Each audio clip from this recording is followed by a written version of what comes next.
Global super লিগের champion দল Rangpur Riders, BPL এর চ্যাম্পিয়ন টিম ফরচুন বরিশাল। নতুন এক মধুর সমস্যায় গ্লোবাল সুপার লিগ। যদি এমন হয় যে ডিফেন্ডিং চ্যাম্পিয়নকে সুযোগ করে দিতে হবে, তাহলে রংপুর রাইডার্স অনেকটা নির্বিঘ্নে খেলতে পারবে।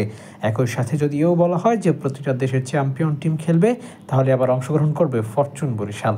আর যদি এক দেশ থেকেই দুই দল অংশগ্রহণ করার সুযোগ থাকে দুই ভিন্ন ক্যাটাগরিতে, তাহলে পুরো বিষয়টা জমে উঠবে।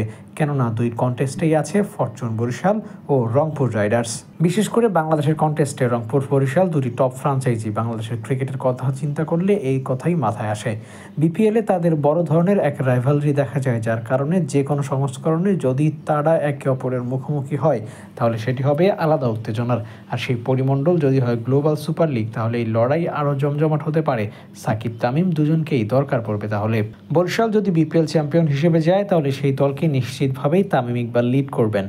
অন্যদিকে গ্লোবাল সুপার লিগ যদি দল বাড়ানোর কথা চিন্তা করে, ডিফেন্ডিং চ্যাম্পিয়নদের নিয়ে টুর্নামেন্ট গঠন করে, তাহলে রংপুর রাইডার্স নিশ্চিতভাবেই জায়গা করে নেবে। আর রংপুর গেলে স্বাভাবিকভাবে সাকিব আল হাসানকেও দলের সঙ্গে নেবে। সাকিব বর্তমানে ক্রিকেট খেলার জন্য যথেষ্ট ফিট আছেন, বোলিং ব্যাটিং দুটোই আছে। তাই রংপুরের হয়ে আল হাসানের খেলতে কোনো বাধা নেই।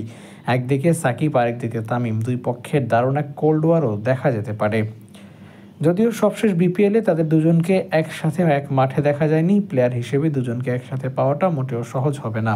তাই অন্তত শেষবারের মতো হলেও সাকিব তামিমকে এক মাঠে দেখা গেলে তা ভক্তদের জন্য রিইউনিয়নের মতোই হবে। তবে আলোচনায় গ্লোবাল সুপার লিগ 2025 জুলাই মাসে অনুষ্ঠিত হবে। লিগ 11 ম্যাচে শেষ হবে জিএসএল। বাংলাদেশ থেকে নিশ্চিতভাবে অংশগ্রহণ করবে ফরচুন বরিশাল।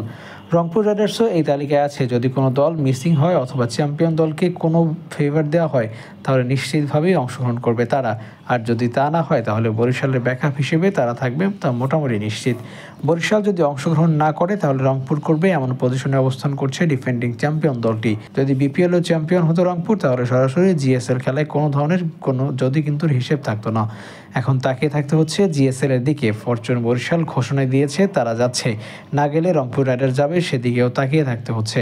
বাংলাদেশের সরাসরি প্রতিনিধি হওয়ার যোগ্যতা বিপিএলে হারিয়েছে রংপুর রাইডার্স। অন্যদিকে চ্যাম্পিয়ন হওয়ার আগে জিএসএল খেলার ব্যাপারে ঘোষণা দিয়ে রেখেছিলেন দলটির মালিক মিজানুর রহমান। দেখা যাক বাংলাদেশ থেকে কয়টা দল অংশগ্রহণ করে।